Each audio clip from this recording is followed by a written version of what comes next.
Sebelum saya mengamalkan produk Adra ni, saya kerap jugalah mengalami batuk-batuk, sesama, kadang demam tu kadang 6 bulan sekali tu adalah.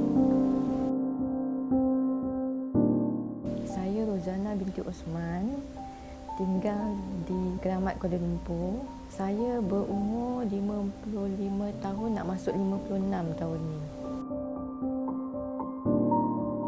Sebelum saya mengamalkan produk Adra ni, saya kerap jugalah mengalami batuk-batuk, sesama, kadang demam tu kadang 6 bulan sekali tu adalah. Bila saya amalkan produk Adra ni tahun 2020, bulan 3 sebelum COVID-19, lepas tu saya baru perasan dalam masa 3 bulan, tak ada batuk, tak ada sesama, demam pun macam dia nak demam tapi dia macam terencat tau. Terencat dah tak jadi demam.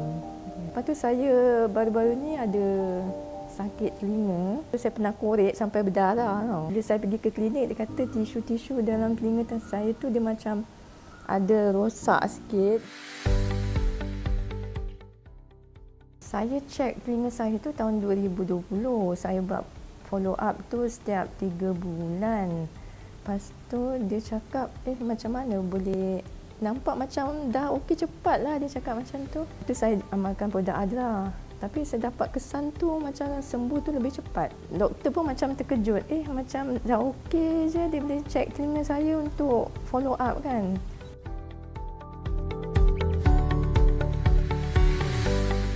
Saya kenal produk Adra ni, saya tengok Instagram dia, Facebook dia. Walaupun saya tak like Facebook, tapi saya sebenarnya memang tengoklah ejen-ejen buat live Instagram tu, memang saya tak lupalah setiap hari saya mesti nak tengoknya lah.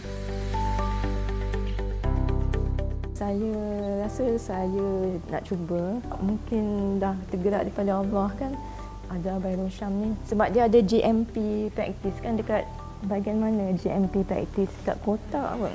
GMP practice, GAP, jadi saya yakin. Orang-orang yang ragu-ragu tentang produk ini, cuba dulu. Bila dah cuba tu nanti dia akan automatik kita akan rasa yakin yang produk ini membantu. Pada orang-orang yang selalu demam, sesama, batuk, kalau nak cepat sembuh tu memang kena amalkan produk ini.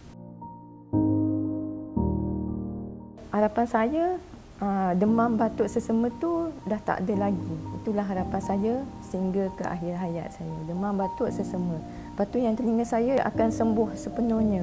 Sebab dia masih tengah recover lagi. Jadi saya haraplah di masa akan datang nak ada keajaiban tu supaya dia sembuh.